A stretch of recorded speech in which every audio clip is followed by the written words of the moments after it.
சிம்மாசனம், இறந்த பிறகும் ஒரு மேடையா? முடி சார்ந்த மன்னரும் முடிவில் ஒரு பிடிக்காம்பலாவார்.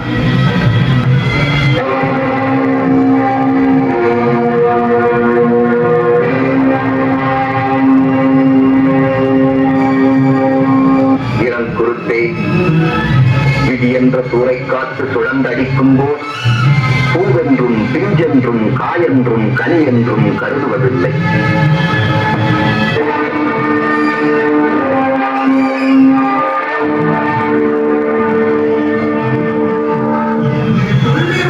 பந்தமென்ற விருட்சத்தை பற்றிக் கொண்டிருந்த பாசமென்ற கிழ உடம்பே, நீ மண்ணிலே பிறந்த போது என்ன கொண்டு வந்தாய்?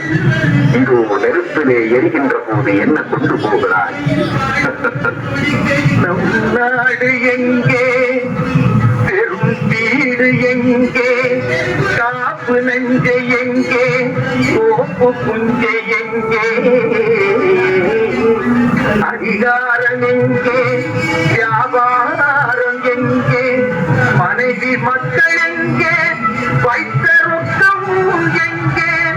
வாங்கின வட்டி எங்கே? இரும்பு பெட்டி எங்கே? அவையெல்லாம் கூட வருவோம் எங்கே?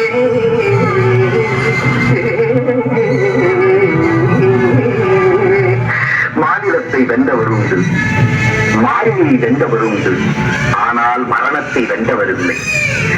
இந்த உலகத்தில் வழிபோக்கனை போல் வந்து போகும் சில நாட்களில் நல்லதே செய்து பொறுப்போடும் லட்சியத்தோடும் வாழ்ந்து போக வேண்டும். செய்தீர்களா? சிந்தித்தீர்களா?